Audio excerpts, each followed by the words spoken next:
Welcome everyone to another video of Film Addicts. This is Chili. And I'm Kent. And I'm Stephanie.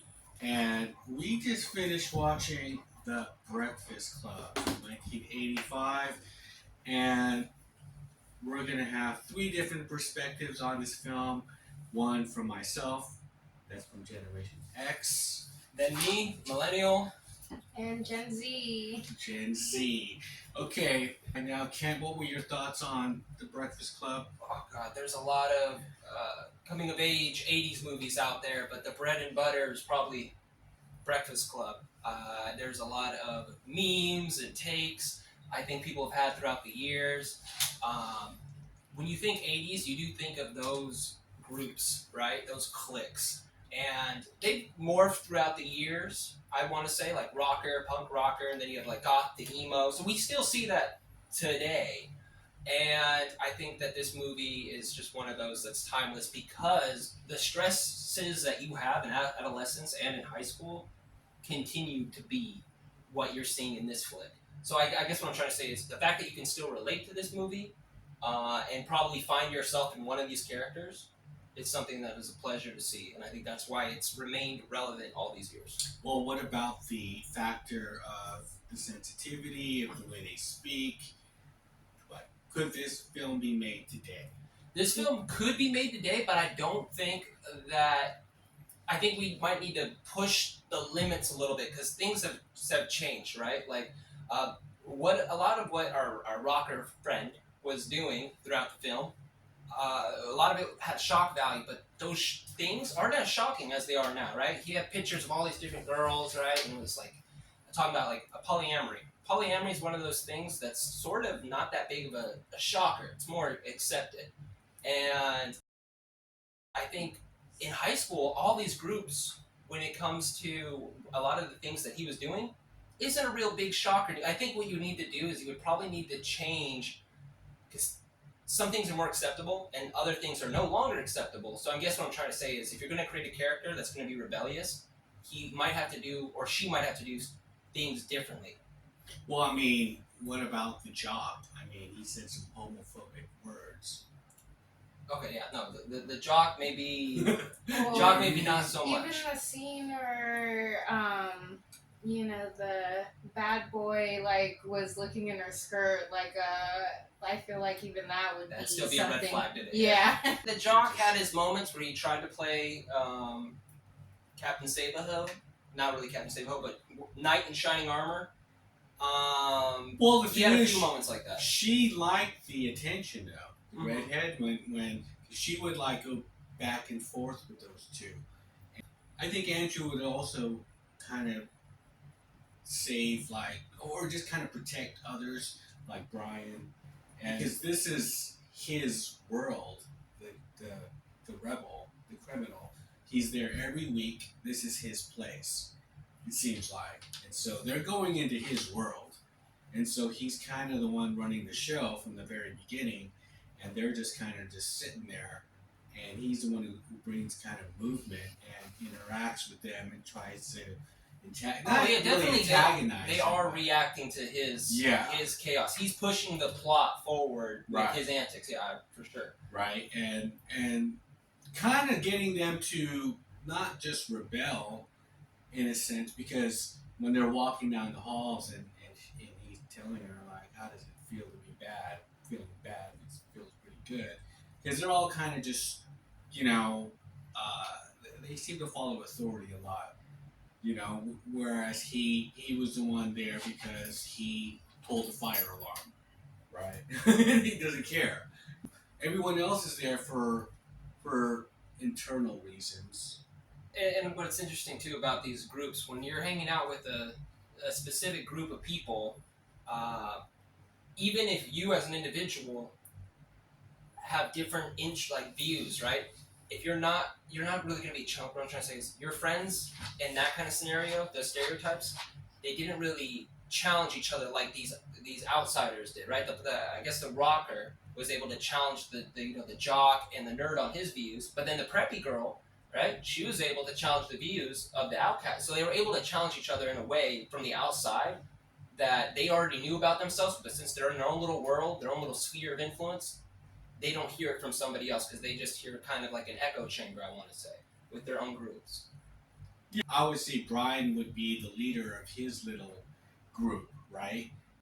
He's probably like the king of all the brains. You know, he's in this physics club. His and all fun this and times, that. maybe like D&D.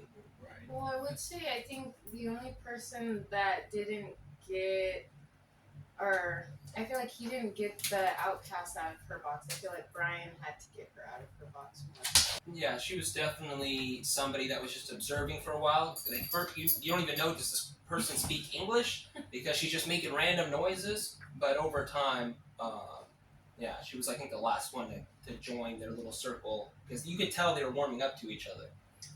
Yeah, because she would always kind of be on the outside, but she did have a connection with the jock because they had a little one-on-one. But for the most part, Brian did stand up to the rocker. Well, he was standing up for He a lot wasn't. of people, I want to say. Not just the Not rocker. throughout the film. Well, no, I was saying towards the end. It wasn't At the just end, the he rocker. did. He was pushing back at other people, too, I want to say. Like, even the preppy chick, right? He was saying... The princess. The princess. Yeah. He was like, well, like, why are you so, like, shallow? Essentially is what he was telling her towards the end. When she's like, you don't know how, like, our groups You're interact. conceited. Our jobs. Yeah, you're conceited. What I also like, though, about this movie is... Any movie in general, when in the very beginning, when things are said without being said, like what the parents dropping them off and what that alluded to, before they even opened their mouths, right? You already knew, okay, you're seeing all these things, the way the parents treat their kids, you can kind of tell how they're going to turn out. And the license plate says EMC Square. I didn't notice that, but yeah. So it's like they kind of support him or whatever, you know. So you see his pressure. Right One there. thing that I think I like the most about the film is, though everyone is different, not that they have same traumas, but their traumas bring them together in a way where it's kind of like, oh, not necessarily, no, kind of where we're not that much different. Like, right. Even though, you know, oh, I'm rich, well, I still have my problems. Oh, you know, yeah, I'm the jock and everything, but, you know, still stuff goes on at home and stuff, and it kind of brought them all together to realize, you know, no one is above anyone else. And a lot of it boils down to their parents, whether they're trying to get the approval of parents, right? Like with the athleticism and be a go-getter, be a winner, or, you know, perfect grades, or there's a trend there where a lot of it connects with their parents. That's what I think is really important. It starts off with the parents and it ends with the parents. And I think what the whole point, well, one of the big takeaways for me is the journey of who they were at the beginning when they got dropped off versus how you kind of got to realize, like, you know, see their inner workings by the end when they were getting picked up. One thing I did like, though, was they cut out a lot of it was the janitor. Because when he was talking about the custodial arts, and he goes on to this whole rant about how, you know, cops are after him, and he was asking, well, how does one become a janitor? And he's pretty much, you got to fuck up your life, and you got to take a lot of drugs, you got to take, you know, and he just goes on through this whole little thing, and then he started calling out all of them, like, what's going to happen with you guys? Well, the princess here. I did see that. Right? Yeah. It was really cool. I didn't know. Okay, that was the thing, because I remember seeing that scene, and like when I was watching, because I haven't watched this movie in a while, I was thinking to myself, like, I felt like there was more of him. So there was more. Yeah, of him. we were watching the deleted scenes. The principal, he passed out because he was drinking, and that's why he didn't get there at the end while they were leaving. I also think with the principal, it's kind of ironic how he's talking about, oh, you know, who's going to take care of me and all this stuff while he's getting drunk in the school. And they also do some foreshadowing, and there's a conversation that comes up a couple of times. One from our outcast that's saying, when you grow up, the heart dies, right? Mm-hmm. Then you and have... he's like, who cares? Yeah, and then you have, like, the principal and the janitor when they're having the conversation, and he tells the principal, how would you feel if you were them, right? And he can't put himself in his younger self, like, he deducts the question. And it is interesting to see how they're at this age right now where they're still trying to figure out who they are, and I guess what's you always have time to change, right? There's always, and you can change when you're in your 30s, you can change when you're in your 40s, but that is such a pivotal moment, like in high school, like when you're finally getting to your adult body, and then you're gonna leave the nest supposedly, and there's all these stressful decisions. And I think when you're watching this movie, you kind of go back and think about like the choices you made to where you're at right now, because that's what they're all thinking about. Like when I'm watching this, I'm thinking, we don't know where they all turn out, but where are they going to turn out? Is the criminal going to become reformed and going to put his life together, and he's going to become the engineer, or is he going to really become a prisoner? Like, do they? But that's what's great. You have a conversation about it after the movie ends. Yeah, because like they're calling themselves the Breakfast Club, right? Mm-hmm. Because they were talking about different clubs. Well, I can't be in that club. That's an academic club, and so this is like their own little thing, where he kind of writes it at the end, and it's just like no one else could be in this club. And so what they're doing is pretty much saying they are going to be together in a sense, right?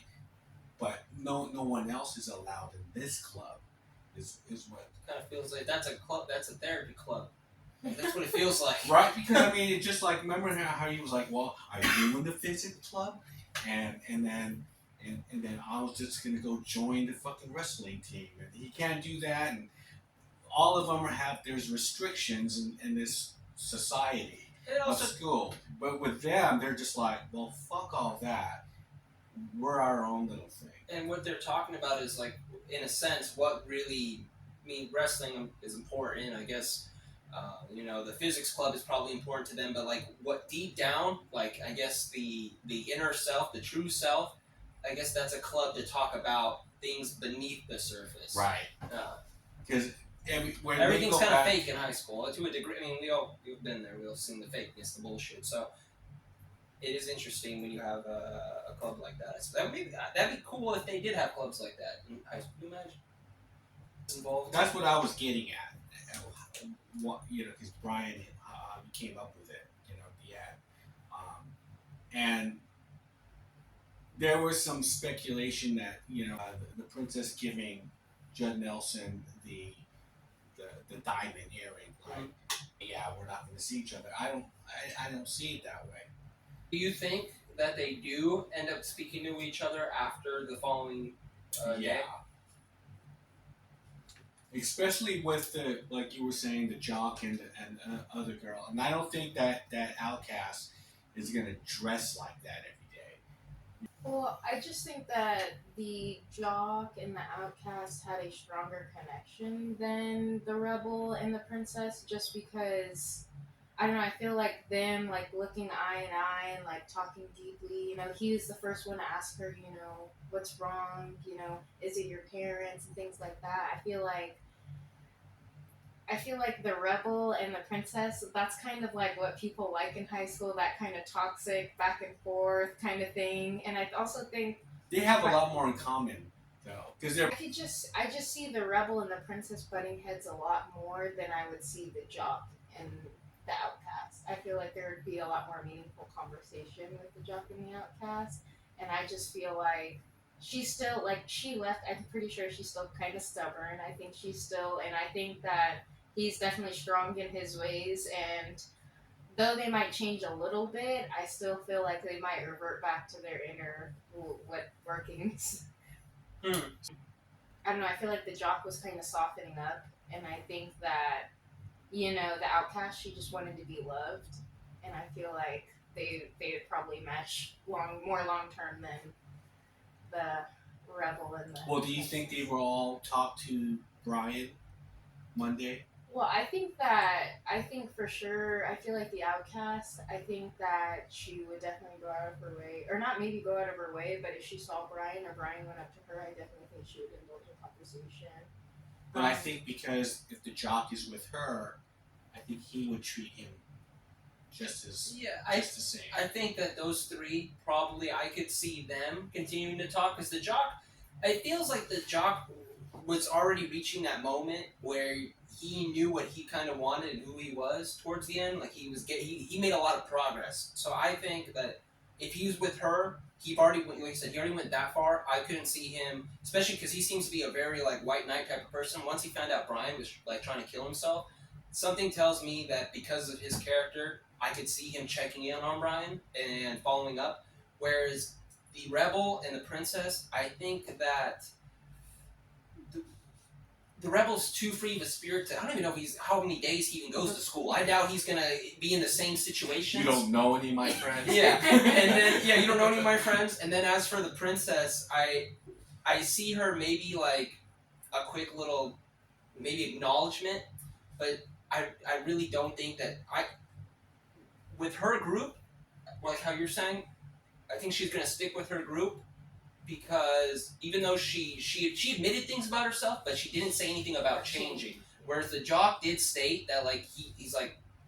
Well, that's a very stupid attitude or something like that. Mm-hmm. But he was always kind of looking after everyone else too. You know, why do you always insult people? Well, he was a hypocrite. And he got called out on that. He's like the fact that you're trying to defend all these people, but yet you just told me that if I were to die, then nobody cares. Yeah.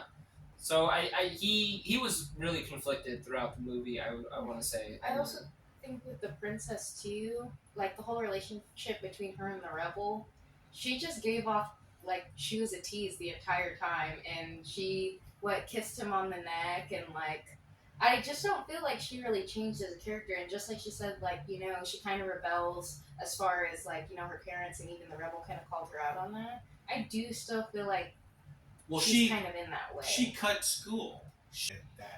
She got up and smoked the pot. She didn't. She wants to do what she wants to do. Yeah. She. It wasn't like she never smoked pot.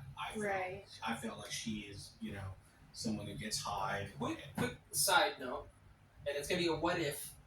So we were talking about like these type of movies, Stephanie and I, and Mean Girls is pretty popular, and it came out like 2000 whatever, and they're making a sequel to that where it's going to be their kids going to school. So that brings me to this question. If there was a movie, right, if they did end up having a movie about, like a continued generation, do you think that's played out? Like these are better as standalone films?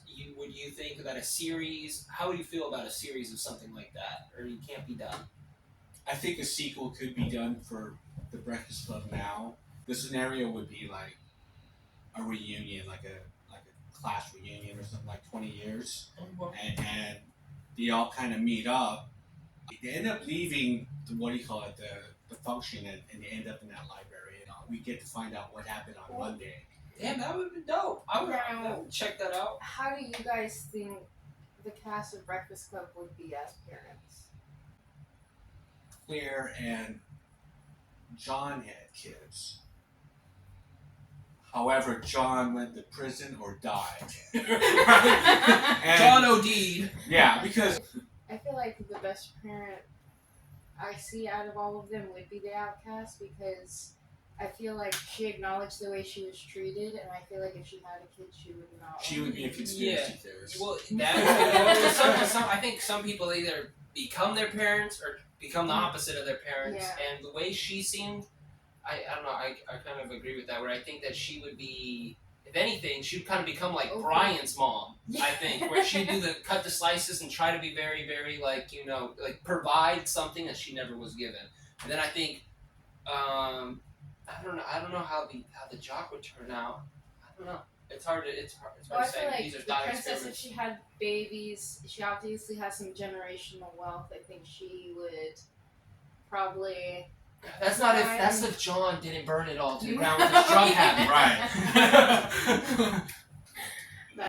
I would say Allison wrote a book or something, and he had to do something with art. Yeah, I can see that. I would never want this film to be remade. I think it's perfect the way it is. As far as Generation X film, it's probably the best. I would have to put it up there as the quintessential Gen X film. Over like 16 Candles, over all those, you're like 80s. That's the thing. This one was 16 Candles. I feel like this one showed anyone can relate to it. 16 Candles, I feel like, is kind of More boxed in. yeah. They were marketing this film as a younger, Big Chill. I don't know if you've ever seen that film, where it was boomers getting together because one of their friends died. They were trying to say that this was like a younger film like that, but I don't see that because this movie is pretty much telling the audience that baby boomers were screwed up parents. I do have a question that kind of goes off of that. So, with today's generation in the Breakfast Club, What would be? you know how the principal was talking about how, oh my goodness, like I can't see these people taking care of me.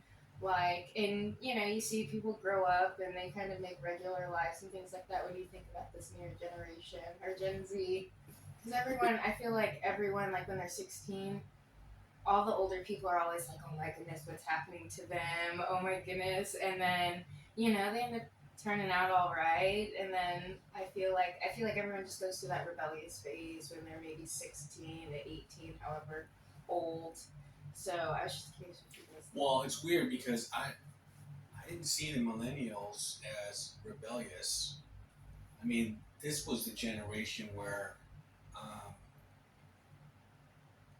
even punk rock is not even. There's nothing rebellious. I mean, free speech and everything like that. Everyone's sensitive and everyone is. That's your generation, right? Well, I'm going to counter that. That's your generation. I'll go down the dark rabbit hole and talk about the opioid epidemic. That was during high school.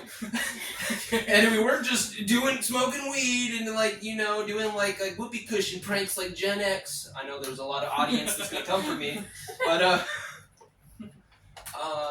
no, I think every generation there's people who ditch, people who do drugs, I myself got kicked out of school for fighting. I think I think what she's asking is that a Gen X person like myself, like how Vernon was, like couldn't see the generation underneath him, like taking care of him, like they're gonna screw everything up, like. Is that what you were saying? Yeah. Like, you know what I mean? Like, I mean, we're not the same as how as your generation is.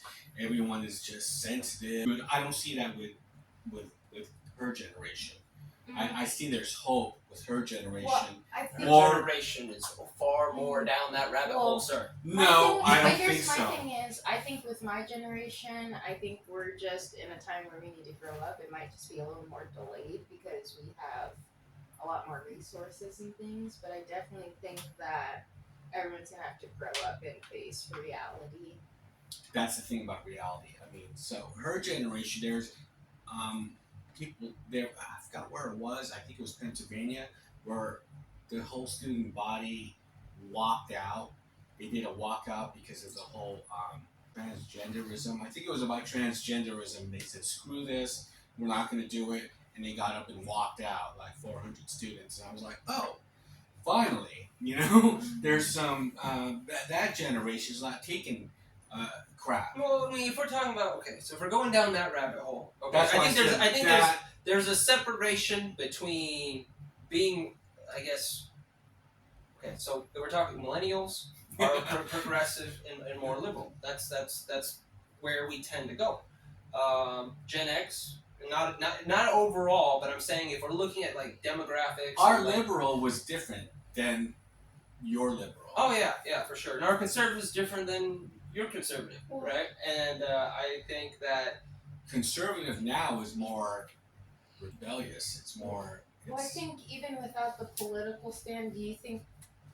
Because I do see a lot of success. I mean, everyone has their own path, so you see people fall down and you see people up. Do you think you'd see success in Gen Z? Like, do you think they're going to grow up and realize what everything is? After seeing what those students did, I feel like there's hope that, that they're going to turn everything around or yeah, because everything something. seems childish right now, but also Gen Z is very young. So I think that they kind of want to go against the grain. Yeah, because they are rebelling against your generation, and they don't give a shit about pronouns and any of that stuff. You know what I mean? Well, I mean, so I feel like we're going in Because we're going down a rabbit hole here. well because look, Okay. if you look at the Breakfast Club, they were they did not like the boomer parents.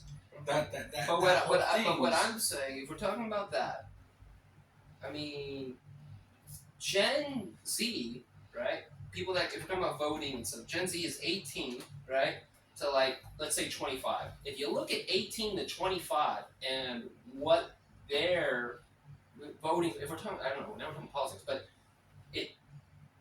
when you're talking about transgender issues and everything else, that was you guys. You This- guys are all about that. it's more, yeah, millennials are more, I guess that's the word, progressive. That's what they care about. They care about those issues. I'm not saying, everyone in a group is different. That's not necessarily my cup of tea, but that is what my generation does seem to care about. That it's sort of a new school sexual revolution. Like you said, baby boomers and millennials. I would Social say justice is what you guys. I'd say about. baby boomers and millennials have like I get what you're getting at. Like baby boomers and millennials have like a common point, right?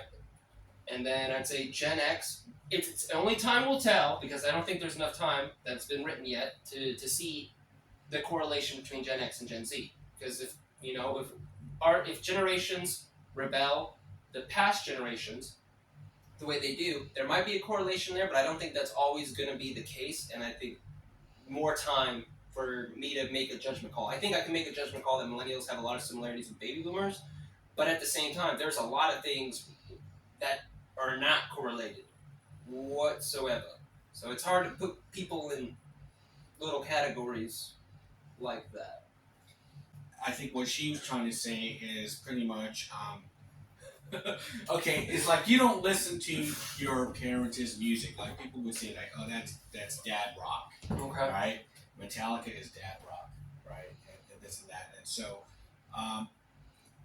it's not just rebelling against their ideologies and everything like that, but it's just in some sense you do become your parents. In some sense, when Allison said it's unavoidable, right? Mm-hmm. I do get along with, or what I see with Gen Z is more so the way they think. You should go to one of these Gen Z indie festivals, and then you go have these conversations with Gen Z. Well, I'm just saying. You let But where do you see Gen Z in like 20 years? I have no. Do you actually see them becoming the doctors and the lawyers? Or are and we saying that? Do we think like? Because I'm not gonna lie. I got a little lost with the question. Are we Yeah. saying that? Do we think that Gen Z will continue? Like we're not gonna have to worry. Like how he was worrying about that generation. Yeah. Do we have to worry about Gen Z? Yeah, that's what. I already did not like I- millennials. I'm gonna.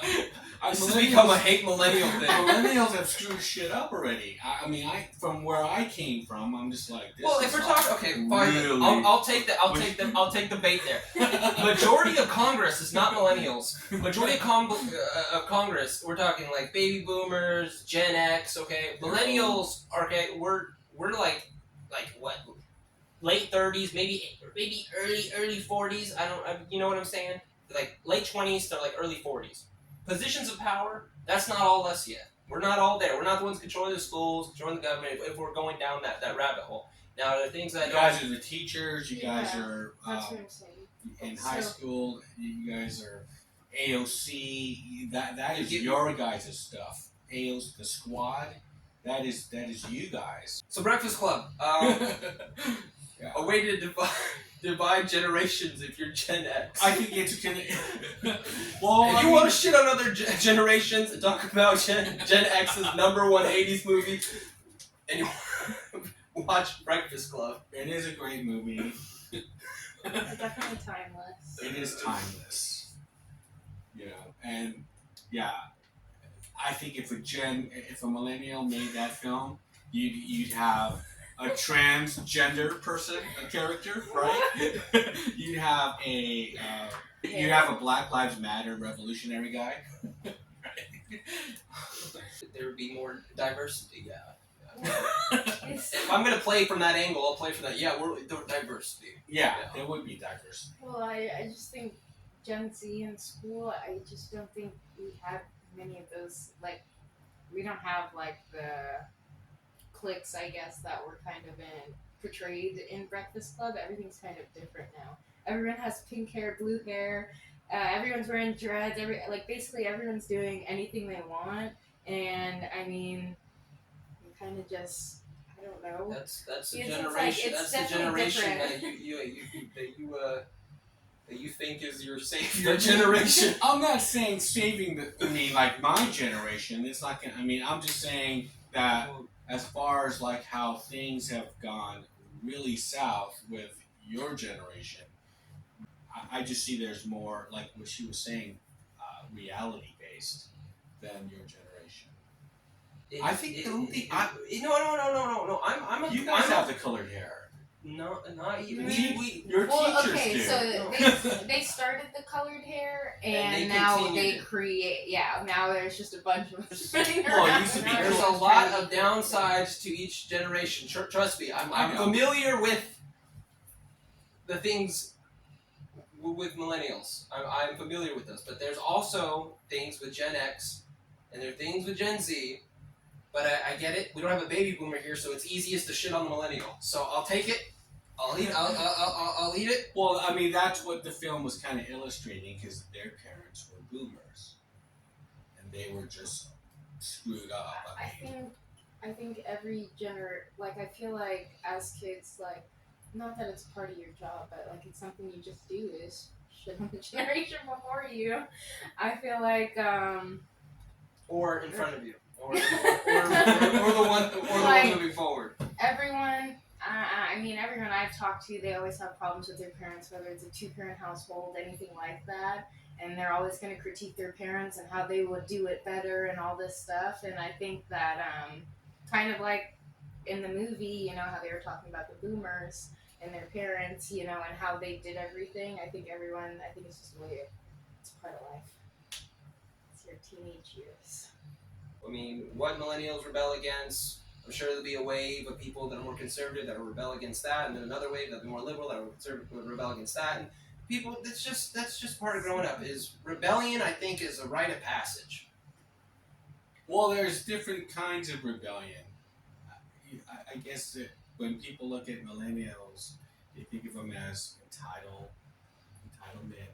or about how you guys treat your guys' work ethics and all that. You know, this is gonna be really hard because, like, I feel like I agree with the majority of what he says, but then at the same time, it's like since I'm in that category, I'm in, like, my hands are tied. It's like yes, I agree with the majority of what you're saying, but at the same time, okay, so then let's turn it around. Okay. And tell me what the Gen X flaws are. I just noticed when I was in school, like most of my friends, their parents were divorced. The parents were all into them. I think Gen X tend to be more into themselves, and millennials are a little too concerned with everyone else. And I think that's just from my experience. I've noticed there are more Gen X people that are not in successful marriages, more self-centered, more doing their own thing, which is totally fine, but not concerned with the outside world, more about their inner, what's going on around them. And if we're just, I mean, I'm just saying, like, personal experience. Well, I think it's actually passed down through the generations. I feel like that, because I feel like millennials are kind of the same way as Gen X. They're just a little worse, and Gen Z is just full blown. The boomers destroyed everything. we can all agree on baby boomers. They destroyed everything. Well, there isn't a baby boomer here. That would be interesting. Yeah. Maybe we can have a whole but video. As someone in Gen Z, I do feel like I see that, and like I see what baby boomers did trickle down into every generation, and then that's the thing is okay, because Bender said you have everything and I got shit, right? The boomers had everything; they were taken care of, and they were just complaining about shit. You know, everything was just really great for them, and then they just start complaining about shit that they don't. Just how I feel about millennials, they just complain about stuff. I will say that our generation. Okay, I will give it. Okay, so we'll see positive things about millennials. People don't believe this, but we do work the hardest and have nothing to show for it. We've worked harder than, like, in terms of what we get for it, we get less than Gen X would have gotten. When it comes to, like, houses and everything else, like working more than one job, And I'll stick with that. The work, the amount of work that has to go in to order to afford the things that previous generations had is a joke for what you get for it.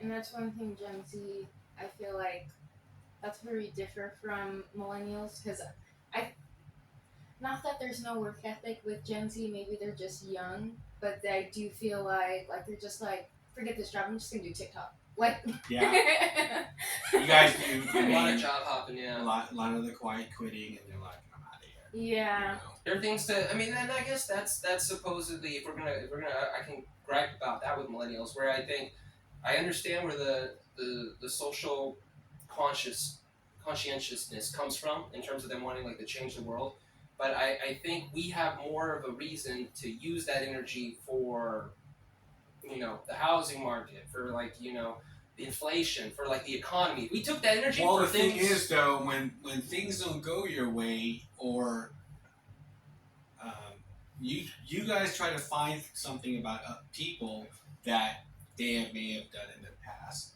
Cancel culture. and you cancel them out, and it's just like I've never seen anything. I never thought I'd live to see something like Well, that. I That's- mean, people. Well, that's the And thing. what, you just ruin people's lives. Well, it's people try doing that all throughout the years, like in terms of like rock stars, right? Baby boomers and everything else, Twisted Sister. Like they're people that are different, right? Or people that don't go with the status quo. Have always tried to get canceled. The only difference is we have social media now, so getting canceled, it looks different than how it did before in previous generations. But every generation has tried canceling people.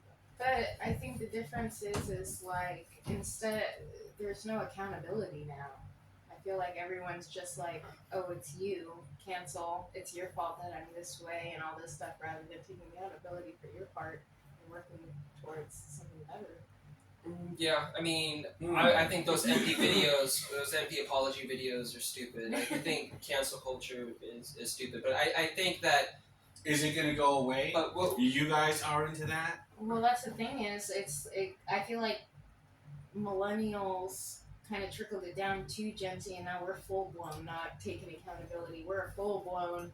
Well, I don't want to say weird because I feel like I'm my own Isn't it generation. weird when you're not necessarily in that box, but then at the same time, like you almost kind of want to defend the box that's because what you I are see part of the on box? that's what I see on media and everyone or everything is just when I see these young kids doing all this dumb stuff, it's always someone else's fault. No one's taking accountability. Oh, well, the reason I'm this way is because of this childhood trauma and stuff like. Well, if you can acknowledge it and stuff like that, why aren't you taking accountability for what you're doing to move forward? And I feel like no one's really taking those steps right now. Everyone's just pointing the finger when it shouldn't be any fingers pointing. It should be, let's fix this. Like, yeah, there's things I could be doing better. How did you guys ever come to the point in thinking that cancel culture was good? Media is a huge one, and like what's popular, right? And like for millennials, what's popular tends to be saying certain things that appear to be from the left, right? That's what appears to, like when you think about music, when you think about the arts, when you think about Hollywood, right? It comes from like a certain political place, and that's where like young people put their interest. And that being the case, I think that when somebody is getting canceled, it isn't just they watch it and they want to cancel them. They see somebody that they follow or they look up to cancel them, and they're just following. They're just following whoever it is that whatever voice that was. So I think it's just like a spreading of one voice that's popular, and maybe Kim Kardashian wants to cancel somebody. People look up to Kim Kardashian.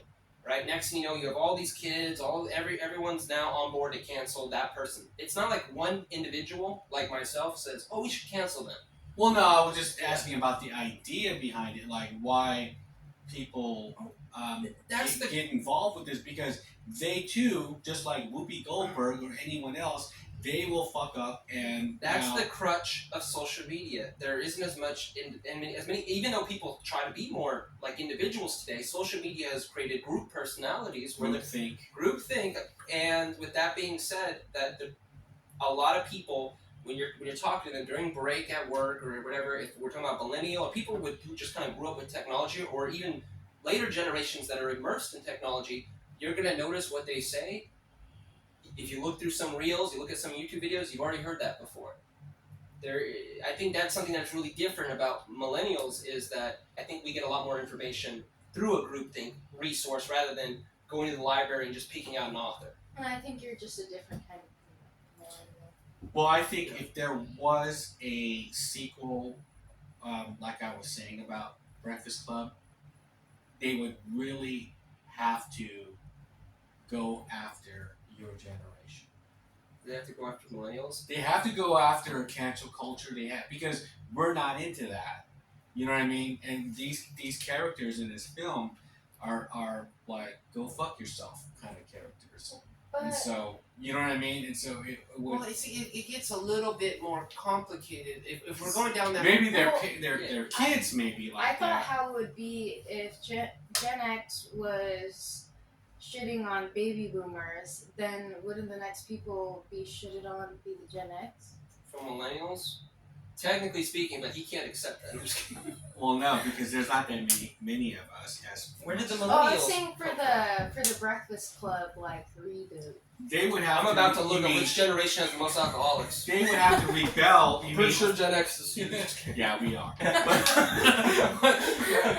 But the thing is that I can't see. We're always kind of like in the middle. We're they call us the forgotten generation. We're always like the middle child. There's the boomers, and then there's the the millennials, and we're just kind of like whatever. What was me? But we don't care. We want to be left alone anyway. And our music was better. So. Fair. For millennials, Joey gives 0 out of 5 stars. Okay. Out of 5 stars, this movie is classic, timeless. I like the characters. I like watching a movie that it ends in a way where it doesn't feel like the movie was very long, and you're like, wow, that was fast. Even though there wasn't a lot of nonstop action, it's just that you're really listening to what's being said. So I think it goes by pretty quick. And I just don't like movies that feel like they go on forever. And the characters were likable, the dialogue was realistic, and I'm gonna give it because of that. For what it is, and I want to say what it is, what category, 80s movie, coming of age, 5 out of 5. It is five. It's the framework. Yeah, because I felt like also for just a film with just dialogue, it moved really well. I think the only other movie I feel that comes close to this would be something like 12 Angry Men. How they're just in a claustrophobic kind of setting, and they're just talking, and it's like a play you're watching. Mm-hmm. There was no wasted dialogue in the film. Perfect film. 5.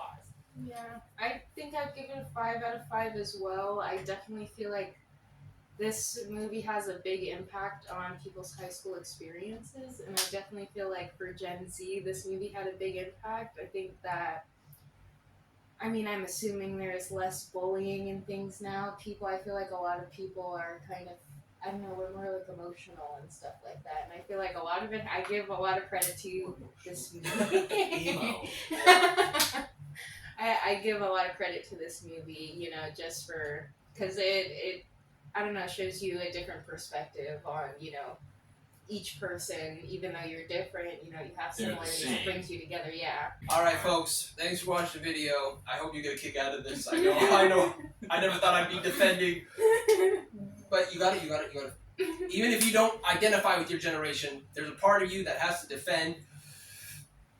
Just because, I don't know. There's good and bad to every generation. But the thing is about the Breakfast Club, it is timeless. That's why it could touch all generations. Every generation could relate to it. It's not out of touch. That's one thing. He looks at me like it's not out of touch.